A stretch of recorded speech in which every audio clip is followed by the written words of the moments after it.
शिवपाल यादव भले ही समाजवादी पार्टी में हाशिए पर दिखाई देते हों, लेकिन उनके महत्व को कम करके नहीं आंका जा सकता है। इस बात का अंदाज़ा इसी बात से लगाया जा सकता है कि अखिलेश यादव को भी विधानसभा चुनाव से पहले शिवपाल यादव की याद आई थी। यही वजह है कि उन्होंने अपने टिकट पर शिवपाल यादव को चुनाव लड़वाया और बहुत हद तक उन्हें फ़ायदा भी मिला। शिवपाल यादव वोटर्स में अपनी गहरी पैठ रखते हैं। आजमगढ़ के चुनाव में उनको नहीं उतारना या शिवपाल यादव का ये कहना कि एक हेलीकॉप्टर देते तो चुनाव जितवा देते, जैसी बहुत सी बातें हैं जो इस ओर इशारा करती हैं कि शिवपाल यादव अपनी एक मजबूत पकड़ यादव वोट बैंक में रखते हैं। शिवपाल यादव का ये कॉन्फिडेंस है। बीजेपी भी इस बात को जानती है। अखिलेश यादव ने चिट्ठी लिखकर बाकायदा शिवपाल यादव को कहा, जहां जाना हो वहां चले जाएं, जहां सम्मान मिलता हो वहां चले जाएं। शिवपाल यादव अपने बयानों की वजह से खासे चर्चा में रहते हैं। इसके बावजूद उन्होंने कोई बड़ा निर्णय नहीं लिया, लेकिन वो ऐसे कदम जरूर उठाते हैं जो अखिलेश यादव को डराने वाले हों या फिर अखिलेश यादव के लिए परेशानी पैदा करने वाले हों। उदाहरण के लिए एक बार फिर चुनाव की बयार है। निकाय चुनाव के पहले शिवपाल यादव का मूड और उनके दांव पेच अखिलेश यादव को भारी पड़ सकते हैं और इस पर समाजवादी पार्टी की पैनी निगाह रहेगी। एक और बड़ा कदम जो शिवपाल यादव ने उठाया है, उससे स्पष्ट होता है कि वो समाजवादी पार्टी की परेशानियों को बढ़ा रहे हैं। मुस्लिम मतदाताओं में या मुस्लिम वोट बैंक में सेंधमारी का काम मायावती कर रही हैं और मायावती ने पूरी तरीके से अपनी ताकत झोंक दी है कि कैसे वो समाजवादी पार्टी की तरफ गए मुस्लिम वोट बैंक को अपनी तरफ आकर्षित करें। ऐसा होता है तो समाजवादी पार्टी के लिए मुश्किल होगा कि वो विधानसभा चुनाव जैसा प्रदर्शन लोकसभा चुनाव में कर पाए। दूसरी तरफ यादव वोट बैंक, यादव मुस्लिम, ये दोनों ही बहुत महत्वपूर्ण रहे हैं समाजवादी पार्टी के लिए। यादव वोट बैंक में सेंधमारी का काम क्या शिवपाल यादव करेंगे, एक बहुत बड़ा सवाल है। इस सवाल का एक बहुत ही बड़ा आधार बना यदुकुल पुनर्जागरण मिशन। दरअसल शिवपाल यादव भले ही दावा करें कि यदुकुल पुनर्जागरण मिशन का मकसद गैर सियासी है, लेकिन इसके जरिए वो मिशन 2024 को साधने में लगे हुए हैं। अखिलेश यादव से पूरी तरह अलग होने के बाद अब वो किसी न किसी बहाने सपा के यादव मुस्लिम वोट बैंक में सेंध लगाने में जुट गए हैं। इस मुहिम से समाजवादी पार्टी को कितना नुकसान होगा, भाजपा को कितना फायदा होगा, ये तो भविष्य की बात है। लेकिन शिवपाल अब अखिलेश विरोधी यादव नेताओं को एक मंच पर लाकर सेंधमारी की कवायद में संजीदगी से जुटे हुए दिखाई दे रहे हैं।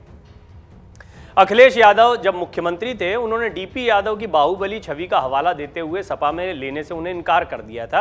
इन्हीं डीपी यादव के साथ में मिलकर ये एक नया मिशन शिवपाल यादव ने शुरू किया है। ये अलग बात है कि डीपी यादव सपा में रहते हुए सांसद बने थे।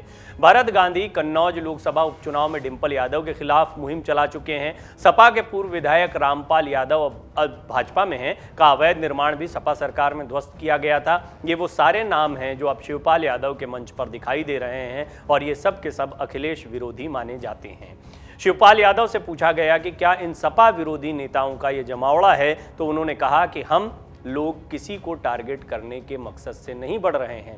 यही नहीं, शिवपाल इस बात से इनकार करते हैं कि भाजपा ने उन्हें अपेक्षित महत्व नहीं दिया, इसलिए वो इस तरह का अभियान चला रहे हैं। शिवपाल का कहना है कि उनकी स्वीकार्यता हर जगह पर है। खास बात यह है कि भाजपा में शामिल हो चुके पूर्व विधायक रामपाल यादव भी उनके मिशन में शामिल हुए हैं, यानी भाजपा का भी अपरोक्ष रूप से उनको समर्थन मिल रहा है। ये बात कहना गलत नहीं होगा। असल में शिवपाल यादव अब अपने मिशन को श्री कृष्ण के नाम से जोड़ रहे हैं, यदुकुल से जोड़ रहे हैं। नए मिशन का ऐलान करते वक्त बड़े से बैनर पर एक और श्री कृष्ण का चित्र तो दूसरी ओर शिवपाल और डीपी यादव के चित्र संकेत दे रहे थे कि अब यदुवंश की सियासी दावेदारी के लिए सपा से संघर्ष तेज होगा। मुस्लिम और यादव मतदाता समाजवादी पार्टी के लिए सबसे अहम रोल निभाते आए हैं। मायावती की नजर मुस्लिम वोट बैंक पर है तो यादव वोट बैंक में सेंधमारी कर रहे हैं शिवपाल यादव। जैसा हमने आपको बताया कि चुनाव का माहौल एक बार फिर देखने को मिल रहा है। इस बार निकाय चुनाव से यह तय हो जाएगा कि क्या उत्तर प्रदेश की सियासत में अब भी अखिलेश यादव को वो रिस्पांस मिल रहा है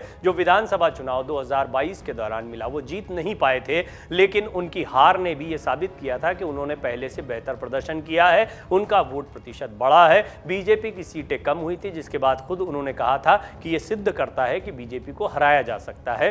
लिहाजा अपनी गलतियों से सबक लेते हुए अखिलेश यादव अपनी रणनीति बना रहे हैं, लेकिन उनके चाचा शिवपाल यादव उनकी मुश्किलों को बढ़ा रहे हैं। सबसे बड़ी बात यह है कि सेना में अहीर रेजिमेंट बनाने की मांग उठाकर वो संकेत दे चुके हैं। शिवपाल यादव, डीपी यादव, इन लोगों का जो मोर्चा है, उन्होंने संकेत दे दिया है कि सपा को इनसे कोई वास्ता नहीं है। अब यादव वर्ग में चाचा भतीजे में किस ओर ज्यादा झुकाव होगा और भाजपा इसमें अपने यादव नेताओं के जरिए कितना असर बना पाती है, इसी से तय होगा कि यादव बेल्ट की विरासत अगले चुनाव में कौन लेकर जाता है। प्रगतिशील समाजवादी पार्टी लोहिया प्रसपा यानी शिवपाल यादव की पार्टी, इसके अध्यक्ष हैं शिवपाल यादव। उन्होंने अखिलेश यादव की समाजवादी पार्टी के कोर वोट बैंक यादव में सेंधमारी कर यदुकुल पुनर्जागरण मिशन की शुरुआत कर दी है। शिवपाल भले ही इसे सामाजिक लड़ाई का नाम दें या इसके नाम पर बनाया गया संगठन कहें, लेकिन उनके बयानों से साफ जाहिर होता है कि इस आयोजन के राजनीतिक निहितार्थ हैं। यादव समुदाय की गोलबंदी 2024 में होने वाले चुनाव के मद्देनजर यादव वोटों के सहारे शिवपाल दोबारा अपनी सियासत को जिंदा करना चाहते हैं, इस ओर इशारा करती है। यदुकुल पुनर्जागरण मिशन का ऐलान कर शिवपाल यादव ने कहा कि सामाजिक न्याय की लड़ाई को पूरे दमखम के साथ लड़ना है। उन्होंने कहा कि गलतफहमी नहीं होनी चाहिए कि यदुकुल पुनर्जागरण मिशन को सिर्फ यादवों के लिए बनाया गया है और ना ही सिर्फ यूपी के लिए। हमारे समाज के लोग दूसरे राज्यों में भी हैं, उनके उत्पीड़न के खिलाफ लड़ेंगे। ये मिशन सभी यादव संगठन है। आपको बता दें, पिछले हफ्ते ही डीपी यादव के पिता स्वतंत्रता सेनानी तेजपाल की प्रतिमा का अनावरण समारोह था, जिसमें शिवपाल यादव, सुखराम यादव समेत प्रदेश के कई दिग्गज यादव नेता पहुंचे थे। इसी दौरान यदुकुल पुनर्जागरण मिशन की पृष्ठभूमि तैयार हुई थी, जिसे शिवपाल यादव ने अपने कंधे पर लेकर चलने का बीड़ा उठाया है। यूपी के यादव वोटों पर शिवपाल यादव के घेराव को देखते हुए सपा प्रमुख अखिलेश यादव भी सक्रिय हो गए हैं। यही वजह है कि अखिलेश यादव बाहुबली नेता रमाकांत यादव से मिलने आजमगढ़ जेल पहुंचे थे। इस मुलाकात को से जोड़कर देखा जा रहा है तो नोएडा के गढ़ी चौखंडी गांव में स्थित स्वर्गीय रघुवर प्रधान की प्रतिमा का अनावरण करने भी वो पहुंचे। इस तरह आगामी लोकसभा चुनाव से पहले यादव समुदाय को नाराजगी का कोई मौका अखिलेश यादव नहीं देना चाहते हैं, क्योंकि इस वोट बैंक पर केवल बीजेपी ही नहीं, उनके चाचा शिवपाल यादव की भी नजर है। आपको बता दें कि उत्तर प्रदेश में 10% यादव मतदाता सियासी तौर पर काफी महत्वपूर्ण माने जाते हैं। इनका झुकाव हमेशा से समाजवादी पार्टी की ओर रहा है। मुलायम सिंह यादव ने और शिवपाल यादव उस वक्त उनके खास सिपह सालार थे, मिलकर यादव राजनीति को तैयार किया था और यादवों में आज भी समाजवादी पार्टी के प्रति एक झुकाव देखने को मिलता है। लेकिन क्या शिवपाल यादव इसमें सेंधमारी कर पाएंगे? एक बहुत बड़ा सवाल है, क्योंकि उन्होंने एक बड़ा जमावड़ा जो कि यादव हैं और सपा विरोधी भी दिखाई देते हैं, उनका अपने मंच पर लगाया है। बहरहाल इसमें बीजेपी का अपरोक्ष समर्थन माना जा रहा है। यह माना जा रहा है कि इस तरह की किसी विंग को तैयार करने में बीजेपी शिवपाल यादव का सपोर्ट कर सकती है और उनके एक नेता का इसमें होना, रामपाल यादव का साथ में होना, इस ओर इशारा करता है कि बीजेपी भी उनके इस प्रयास में उनके साथ दिखाई पड़ रही है। कुल मिलाकर अखिलेश यादव के लिए ये एक बड़ी चुनौती है, जो आने वाले दिनों में उनके यादव वोट बैंक में सेंधमारी का एक प्रयास साबित हो सकती है। डाउनलोड करें अमर उजाला ऐप और पाएं खबरें लगातार। अगर आप ये वीडियो YouTube पर देख रहे हैं तो हमारे चैनल को सब्सक्राइब करें और बेल आइकन को दबाना ना भूलें। अगर आप Facebook पर यह वीडियो देख रहे हैं तो हमारे पेज को लाइक करें।